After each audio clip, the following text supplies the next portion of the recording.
city is the jewel of Sinai Peninsula. It has earned its special recognition through its precious unmatched history. It's a city that lies in the heart of the mountains that surround it from all directions, as if God meant it to be a holy land, protected and sheltered against the changeable eras. It's the land where Moses roamed with his people for 40 years, waiting for the right time to enter Palestine. 2,000 years later, the Holy Family took shelter between its mountains and valleys on their flight from Palestine to Egypt.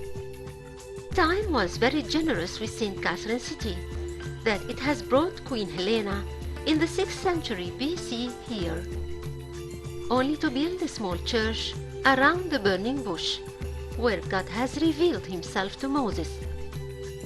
It's the only place in the world where God spoke to him through the flames of the bush. The church was called the Virgin Mary. In 525 AD, her son Constantine claimed Christianity to be the former religion in Egypt, then followed the footsteps of his mother and continued her work, but in a massive scale.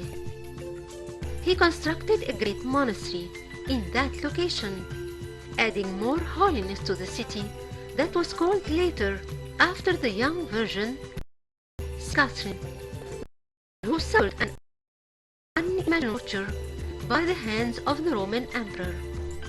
It was such an honor to the monastery when they found some of her remains on top of the highest peak of Sinai that looks right above their monastery.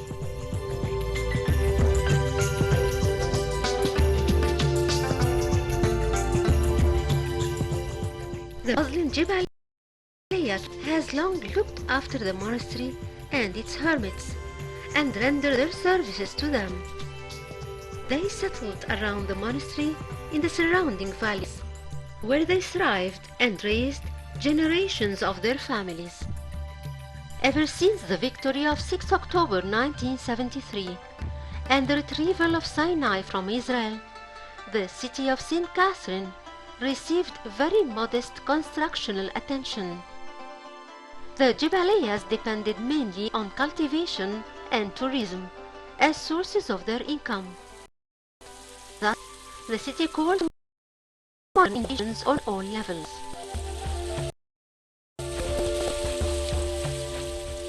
Construction plans with truly gigantic scales have started almost everywhere in the city and around its valleys.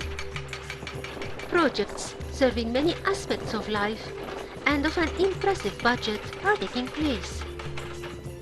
The government started with securing the city from the strong torrent falling from Wadi al-Arba'in over the city, destroying whatever comes on its way to the south. They are digging a special stream to contain the way the water runs.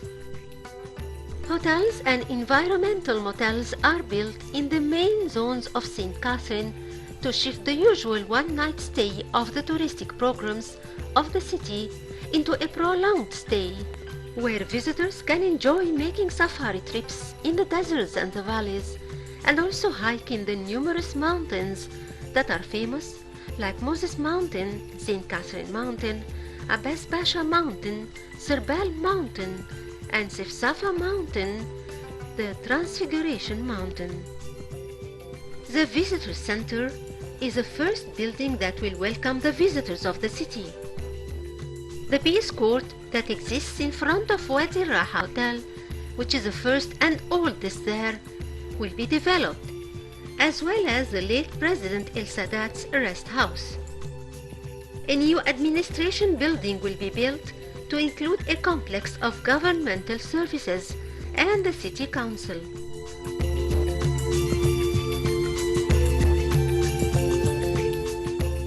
The work is continuous day and night to be able to finish in the deadline which President El Sisi determined. All this gigantic work rises under the name that reflects the true nature of St. Catherine City. It is the Great Transfiguration upon the land of peace.